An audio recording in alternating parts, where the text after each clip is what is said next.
Queen Ara sat alone on her throne, and the walls of her palace pulsed with angry red light. The light came from her own body. Her skin glowed with colors that showed her feelings to everyone around her. Right now, those colors were the deep crimson of rage and the dark purple of grief. Another had fled from her presence. This made the 47th one this year. They were a proud species. They had ruled 12 star systems for thousands of years. Their bodies were tall and elegant, covered in a smooth shell that shifted colors like the surface of an oil slick. They had 4 arms and 2 legs, and their faces held eyes that could see in every direction at once. But their most powerful feature was invisible. They could make others feel what they felt. When it was happy, everyone around them felt joy. When it was calm, peace spread through the room like warm sunlight. But when it was angry or sad, those feelings hit everyone nearby like a physical force. And Ara had been angry and sad for a very long time. The throne room was empty now except for the guards who stood at the far walls. Even they kept their distance. Their shells flickered with pale yellow, the color of fear. They served their queen faithfully, but they could not stand close to her without their hearts racing and their minds filling with dread. Ara closed her many eyes and tried to calm herself, but the memories would not stop coming. She remembered her clutch sisters, the 3 other females who had hatched from the same egg cluster as her. They had been her closest friends, her confidants, the only ones who truly understood her. The Silence War had taken them all. An enemy weapon had targeted the royal nursery, and Ara had survived only because she was away on a diplomatic mission. She remembered her mother, the previous queen, who had taught her everything about ruling with wisdom and strength. An assassin's poison had claimed her just 50 years ago. Ara had held her mother's body as the life faded from her eyes. Every loss lived inside Ara like a wound that would not heal, and because she was, those wounds leaked out into the air around her. Everyone who came near felt her pain as if it were their own. They could not handle it. They came from every corner of the galaxy, seeking to marry the most powerful queen in 12 systems. They brought gifts of rare metals, conquered planets, and poetry written in languages that no longer had living speakers. They dressed in their finest clothes and practiced their most charming words. Then they entered her presence. The prince had been the first this year. His species had 2 hearts, and both of them had stopped working within 4 hours. The terror and grief had overwhelmed his body completely. His attendants had carried him out on a stretcher, and he had refused to ever return. The consortium had sent their best diplomat next. This female was known across the galaxy for her calm mind and steady nerves. She lasted 6 hours before she began crying so hard that she could not breathe. Her own doctors had to sedate her and carry her back to her ship. The collective, a group of beings who had merged their minds with machines, sent one of their most advanced hybrids. They believed that the machine parts would protect the organic brain from emotional manipulation. They were wrong. The hybrid's artificial intelligence simply shut down when it could not process the input. The organic parts went into a coma that lasted for 3 weeks. After that, the word spread across the galaxy. The queen was impossible to court. Her emotional power was too strong. No being in the known universe could stand in her presence without suffering. But the council still demanded an heir. Ara rose from her throne and walked to the great window that overlooked her capital city. The buildings stretched toward the sky like reaching fingers, their surfaces alive with bioluminescent patterns. Millions of her people lived their lives below, working and loving and raising families. They all feared her. She could see it in the way crowds parted when her transport moved through the streets. She could feel it in the way her own advisors flinched when she entered a room. Even the children, who had not yet learned to control their own colors, flickered with fear yellow whenever she came near. Ara was the most powerful being in 12 star systems. She commanded fleets that could darken the skies of any world. She controlled resources that entire civilizations depended upon. Her word was law for billions of living beings. And she would have traded it all for one person who could stand beside her without running away. The loneliness was the worst part. It was not the anger or the grief that truly hurt her. It was the knowledge that she would never be able to share those feelings with anyone. Every time she tried to reach out, every time she tried to connect, her own body drove others away. She was a monster made of sorrow. A soft chime announced a visitor. Ara turned to see her chief advisor, an elderly male named On, standing at the far end of the room. His shell was pale with distance fear, but his voice remained steady. "My queen," he said, "there is a problem with the atmospheric processors. The primary unit in the northern array has begun to fail." Ara felt a new kind of cold settle into her chest. The atmospheric processors were ancient technology, built during an age when they had allies who understood such things. Those allies were gone now, their species lost to war and time. "How long?" she asked. "The engineers estimate one standard year before complete failure. After that, the northern hemisphere will become too cold for agriculture. Crops will die. Famine will follow." Ara turned back to the window. Below her, the city continued its daily life, unaware that doom was approaching. Her people trusted her to protect them. They feared her, yes, but they also believed she would keep them safe. She had never felt more helpless in her life.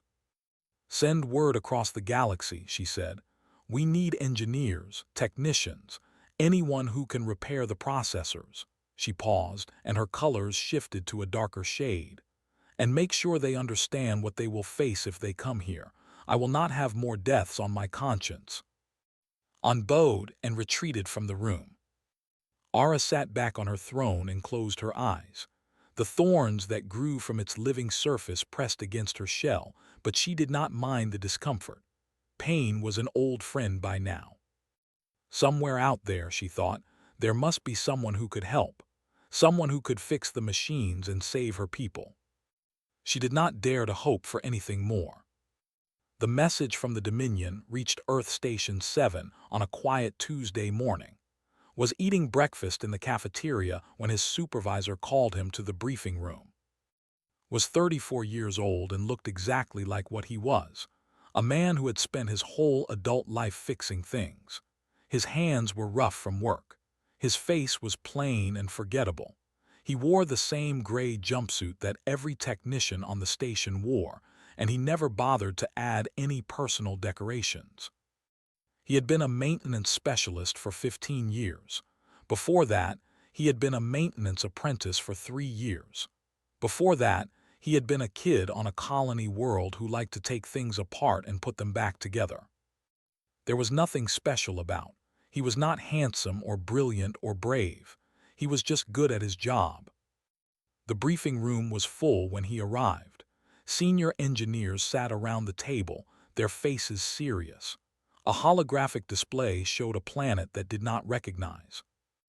His supervisor said, "Their main atmospheric processor is failing. They need help." One of the senior engineers asked, "Are we sure we want to get involved with them? I heard their queen is dangerous," another engineer finished. "My cousin worked on a trade delegation to one of their outer colonies. He said even being in the same system as the queen made him feel wrong, like something terrible was about to happen." Listened quietly. He had heard stories about them, of course. Everyone had. They were one of the oldest and most powerful species in the known galaxy. Their emotional projection abilities made them both fascinating and terrifying to other races. "The Terran Alliance sees this as an opportunity," the supervisor continued. "They have never been friendly with humans. If we help them now, we might gain a valuable ally." "Who's going to actually do the work?" the first engineer asked. "I'm not going anywhere near that planet. I've got a family."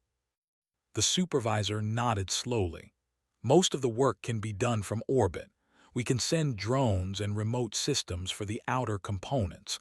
but the primary control nexus is located in the palace itself. Someone will need to go down there in person." The room went silent. Everyone suddenly became very interested in their own hands or the table's surface or the far wall. Nobody wanted to meet the supervisor's eyes. "The Nexus requires hands-on calibration," the supervisor explained. "The technology is too old and too complex for remote operation. Someone with experience in ancient systems will need to spend several weeks working on site." "On site," an engineer repeated. "In the palace with the queen." "Yes." More silence. Thought about the stories he had heard. The prince whose hearts had stopped. The diplomat who had cried until she could not breathe. The machine hybrid who had fallen into a coma. He also thought about the millions of who would starve if the atmospheric processors failed. He thought about the children who would grow up hungry, the families who would watch their crops die, the elderly who would not survive the cold. "I'll go," he said. Everyone turned to stare at him. The senior engineers looked at him like he had just announced that he wanted to jump into a star. His supervisor asked, "Are you sure?" Shrugged, "Someone has to. I've got experience with old systems. I spent 3 years on the Arcturus project repairing pre-war machinery. This sounds similar." "But the Queen." "I've worked in radiation zones," said. "I've worked in vacuum. I've worked in places where one wrong move would have killed me. Emotions are just feelings. They can't actually hurt me." This was not entirely true, and everyone in the room knew it, but also knew that someone had to go. Someone had to fix the machines, and he had no family waiting for him back on Earth, no particular reason to stay safe. His sister had been his only real family, and she had died in the colony wars 7 years ago. Sometimes he still reached for his comm to call her before remembering that she was gone. "Very well," the supervisor said after a long pause. "You'll lead the ground team. We'll give you whatever support we can from orbit." The other engineers looked at with a mixture of pity and relief. They were glad someone had volunteered. They were also certain they would never see him again. Spent the next 3 days preparing for the mission. He studied everything the human databases had about technology. He learned about their bioluminescent communication and their atmospheric requirements.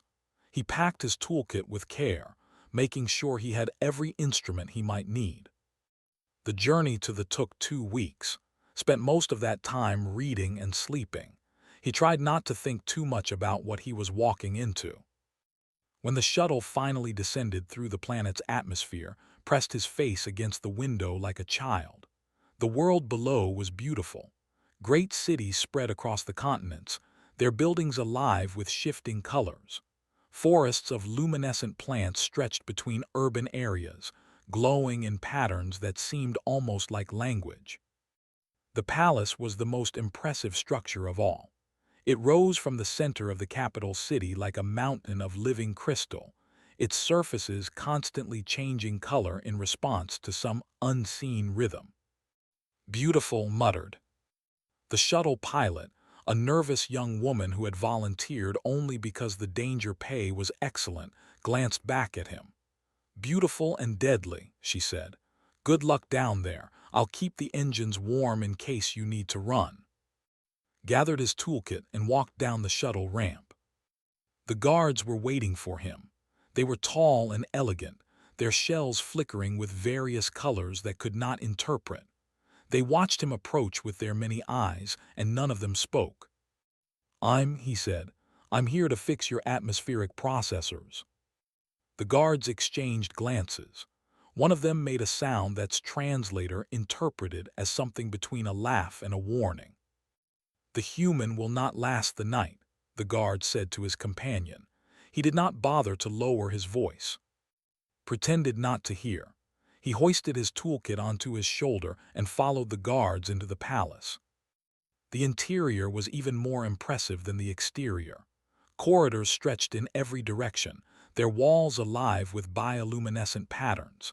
The air was warm and slightly humid, perfect for physiology. Strange plants grew from alcoves in the walls, their leaves pulsing with soft light.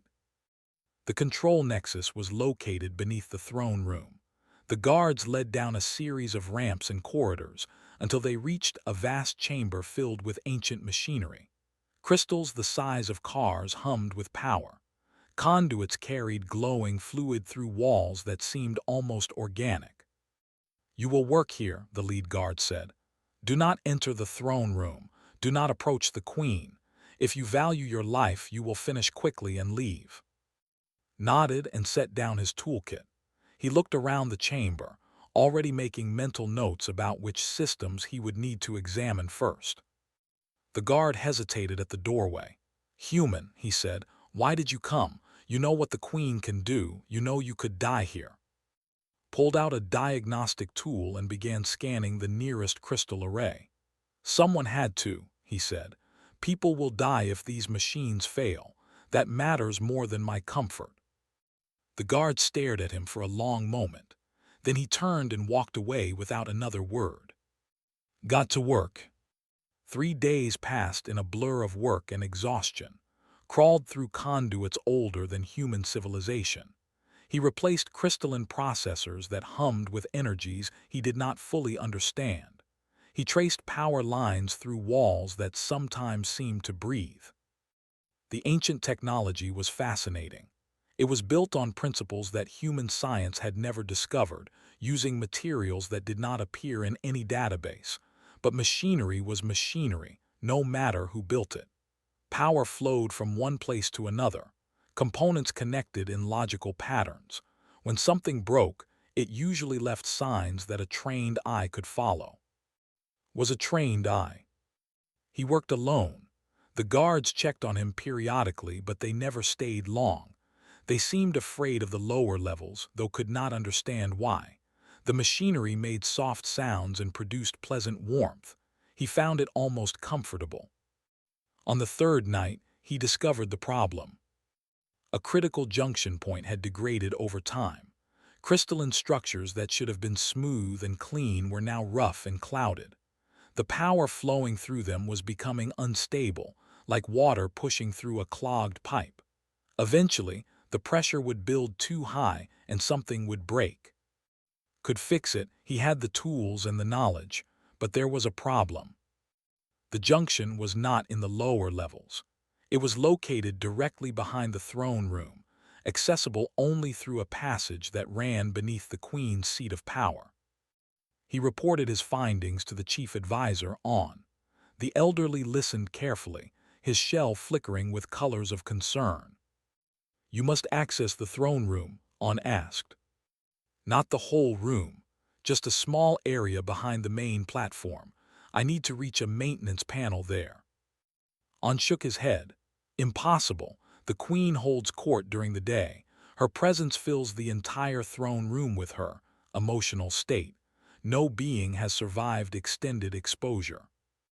"How long would I need?" "For the repairs." "Yes." On considered.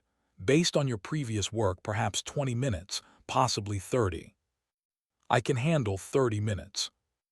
The advisor's shell shifted to deep yellow. "Human, you do not understand. The queen's grief is not ordinary sadness. It is centuries of loss compressed into a force that can stop hearts. The prince who died in her presence was one of the strongest beings in his species. You are just a technician," finished. "I know, but I'm also the only one who can fix your machines. If I don't access that junction, everything I've done so far will be useless." On argued, he called in other advisors.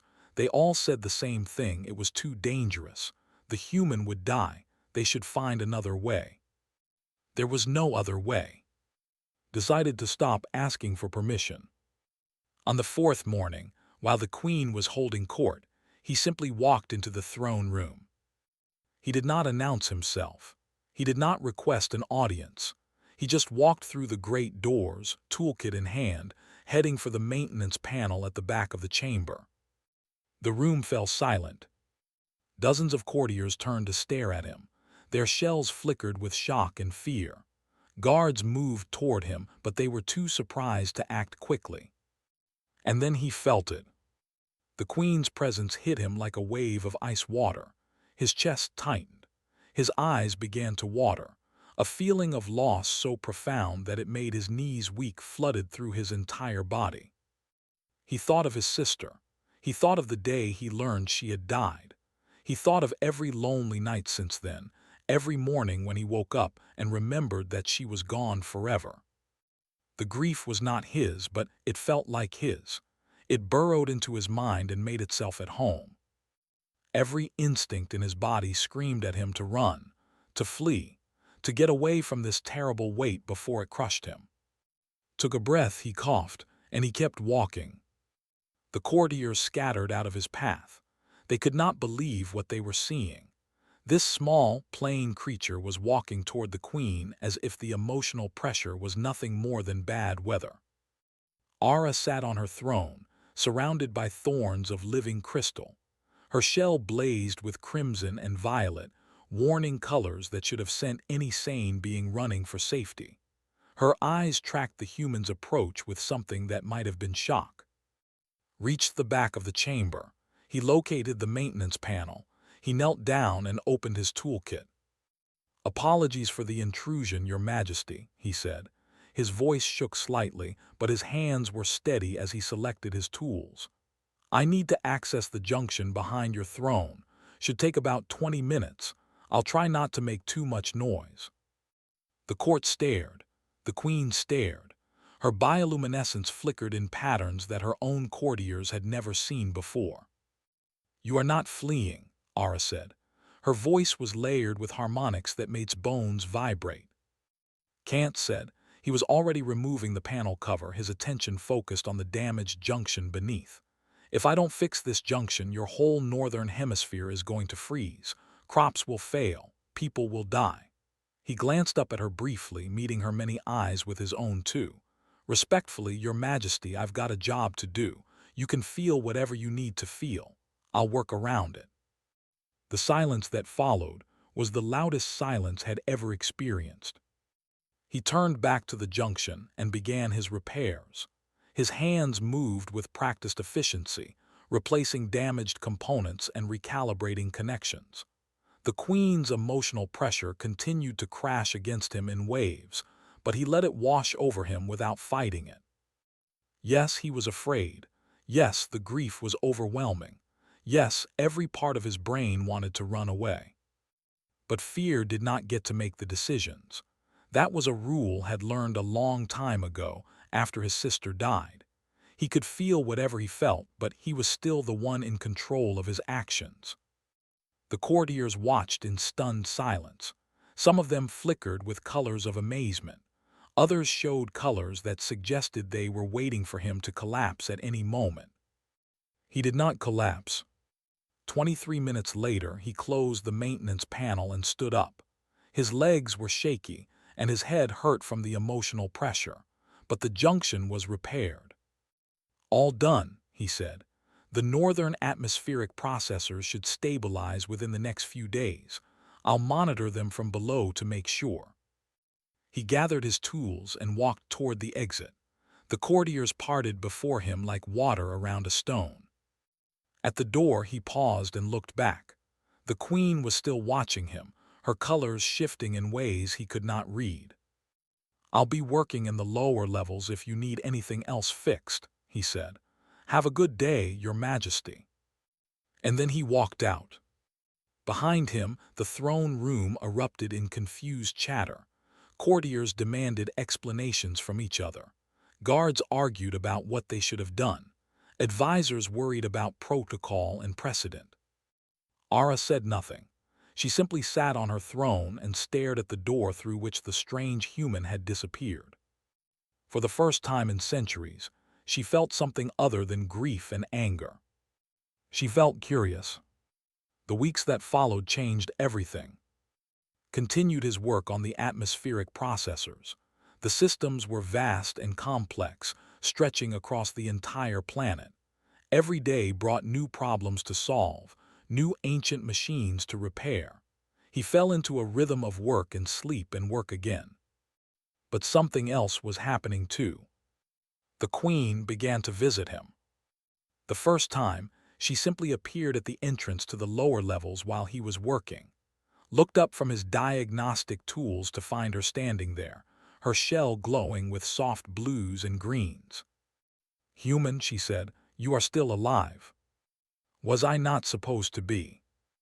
Aura made a sound that his translator could not interpret. "Every being who has spent significant time in my presence has suffered. Many have died. You have been here for 2 weeks, and you continue working as if nothing is wrong." Shrugged, "Something is wrong. Your feelings hit me pretty hard every time. I just don't let it stop me from doing what needs to be done." The Queen was silent for a long moment. Her colors shifted slowly, moving through shades that was beginning to recognize. Blues seemed to mean calm or curiosity. Greens suggested something like interest or hope. The angry reds and sad purples were absent for the first time since he had arrived. "How," she asked finally, "how do you resist?" "I don't resist," said. "Resistance would be exhausting. I just accept it, I guess. The feelings are there, they're real, but they're not mine and they don't get to control what I do."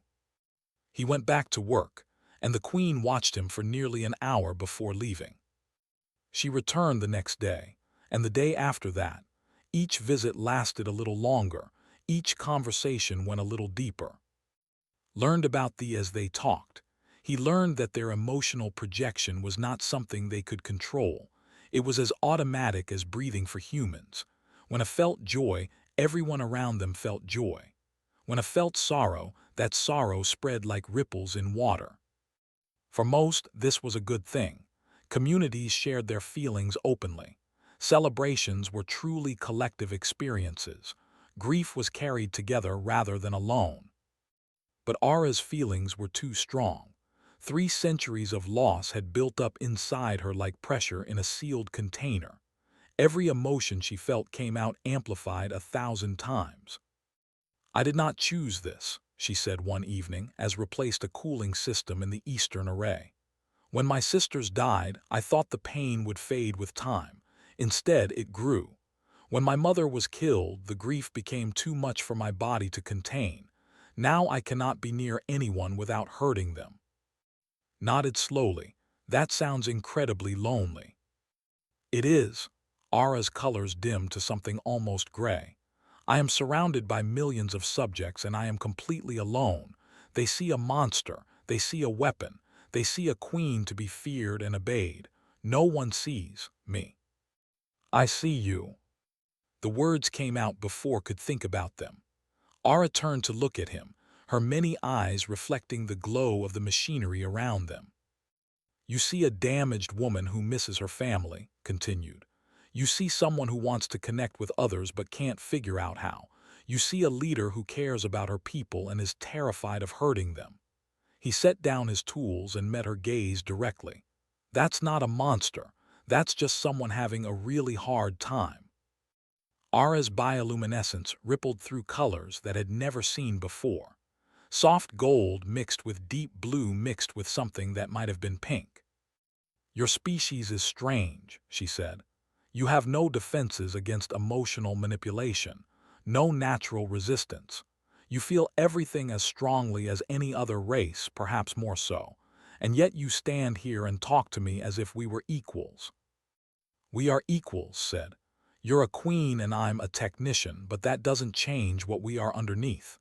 Just 2 people trying to get through life without breaking."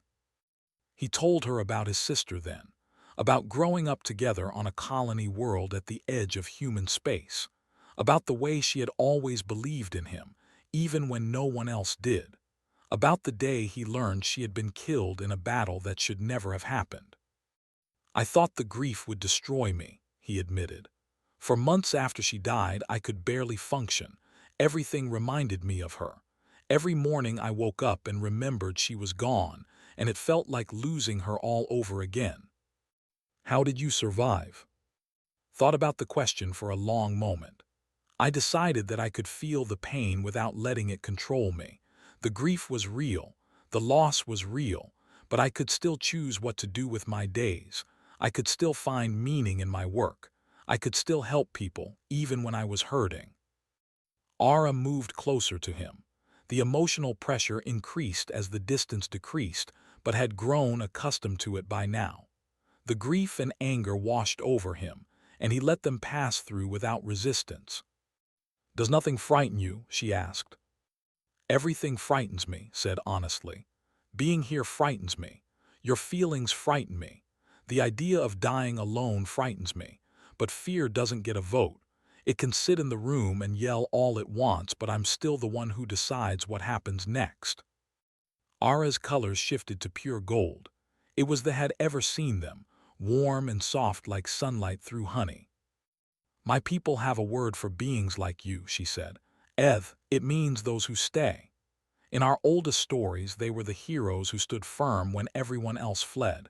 We thought they were legends, myths, impossible beings from an age that never really existed.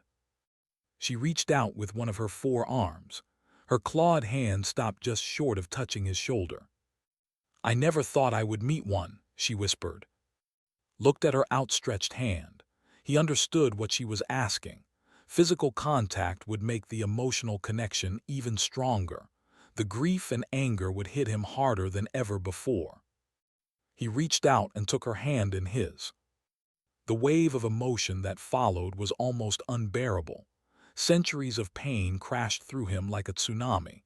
He saw her sisters dying in fire. He felt her mother's last breath. He experienced every lonely night, every failed connection, every being that had fled from her presence. And he stayed. "You don't have to be alone anymore," he said, his voice rough with her borrowed tears. "I'm not going anywhere." Ara's bioluminescence exploded into colors that the palace had not seen in 300 years. Gold and blue and pink and white, swirling together in patterns of joy and disbelief and hope. Somewhere in the upper levels, her courtiers felt the change. They stopped what they were doing and looked up, confused and amazed. The constant pressure of grief that had defined their lives for so long was suddenly lighter. Something had changed. Something wonderful had begun. The coup began at midnight. A faction of nobles had grown worried about the changes in their queen. For 3 centuries, Ara's grief had been a constant. It had shaped politics, influenced trade agreements, and kept the Dominion isolated from the rest of the galaxy. Many powerful had built their careers on that isolation. The human technician was changing everything. Reports spread through the noble houses like wildfire. The queen was spending time with the alien. She was smiling. Her colors had shifted from endless grief to something that looked almost like happiness. Some whispered that she had found a consort at last. This could not be allowed. The conspirators gathered in a secret chamber beneath the city. They were led by Lord Anne, a cousin of the queen who had long believed that he would make a better ruler. With him were a dozen other nobles, each with their own reasons for wanting Ara gone. "The ancient amplifiers still exist," Anne said, "hidden in the palace foundation since the time of our ancestors. They were built to enhance the royal emotional projection for use in war." "The war amplifiers?" another noble asked. "Those are legends, fairy tales." "They are real. I have found them." Shell flickered with colors of cruel satisfaction. "If we activate them while the queen is in emotional distress, her grief will become a weapon that kills everyone in the palace, including her. And the human. The human will be blamed. We will say he sabotaged the atmospheric systems and drove the queen mad with his alien presence. The Dominion will demand revenge against the Terran Alliance. We will have our war, our power, and our traditional isolation restored." The conspirators agreed. The plan was set in motion. That night, while slept in his small quarters in the lower levels, agents crept through the palace and activated the ancient amplifiers. The machines hummed to life for the first time connecting to the throne room where they could capture and amplify whatever emotions the queen projected. Then they sent an assassin to wake her, with news designed to cause maximum distress. Ara was roused from sleep by a messenger who claimed that the human technician had been killed in an accident. She rushed to the throne room, her grief and terror flooding outward like a breaking dam. The amplifiers caught those emotions and made them 1,000 times stronger. The effect was immediate and catastrophic. Throughout the palace collapsed as overwhelming sorrow crashed through their minds. Guards fell where they stood. Servants dropped to the floor, their hearts struggling to beat under the weight of artificial grief. Even the conspirators themselves, who had expected some effect, found themselves drowning in emotions they could not control. Ara fell to her knees before her throne. She could feel what was happening, but she could not stop it. The amplifiers were turning her own grief into a weapon that was killing her people. Every loss she had ever experienced was being broadcast at lethal intensity. And then she felt something worse. She felt herself dying. The amplifiers were not designed to be used by a queen already damaged by centuries of sorrow. They were pulling more from her than she could give. Her life force was draining away, feeding the very weapon that was destroying her palace. In his quarters, woke to the sound of screaming. He sat up in bed, immediately aware that something was terribly wrong. The emotional pressure that had become familiar over the past weeks was suddenly 100 times stronger. He could barely breathe. His heart was racing so fast he thought it might burst. But he could still move. He could still think. He could still act. He ran. The corridors of the palace were filled with collapsed bodies. Lay everywhere, their shells flickering with colors of distress and pain. Some were still breathing. Many were not. Did not stop. He ran toward the throne room, following the source of the emotional tsunami that was tearing the palace apart. The doors to the throne room stood open. Inside, the queen writhed before her throne, surrounded by a glow of angry crimson and deepest black. The walls themselves seemed to pulse with her agony. Guards still conscious tried to stop at the door. They grabbed his arms, their eyes wild with borrowed terror. "Don't go in there," one screamed. "You'll die." Pulled free and kept moving. The moment he entered the throne room, the full force of the amplified grief hit him like a physical blow. He staggered, nearly fell. Every loss he had ever experienced came rushing back. His sister's death, his parents' disappointment, every lonely night and empty morning. He saw Ara's pain as if it were his own, the sisters burning, the mother dying, centuries of isolation and despair. The pressure was so intense that his vision began to blur. His heart stuttered in his chest. His lungs refused to draw full breaths. And still he walked forward. Step by step, he crossed the throne room. Courtiers and guards who had been trying to reach the queen had collapsed long before making it halfway, past them all. Fear screamed at him to stop. Grief tried to crush him into the floor. Every survival instinct he possessed demanded that he turn and run. He kept walking. Ara saw him coming. Her many eyes, swimming with tears of pure light, tracked his approach with disbelief. "Go away," she gasped. "I cannot control it. I will kill you." "Probably," agreed. His voice was barely a whisper, but he forced the words out anyway. "But I'm not leaving you alone, not for this." He reached the throne. He wrapped his arms around her. The queen was tall and alien and sharp in places. Her carapace pressed uncomfortably against his chest. Her emotional projection was strong enough to stop hearts and shatter minds. But held on anyway. "I know," he said into the storm of grief. "I know it hurts. I know you're scared. I know you feel like you're going to break apart." Ara's hands clutched at his back, her claws careful not to pierce his fragile human skin. "I can't stop it," she wept.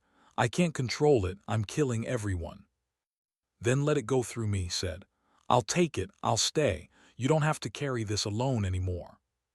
He closed his eyes and opened himself completely to her emotions. He stopped trying to let them wash past him. Instead, he took them in.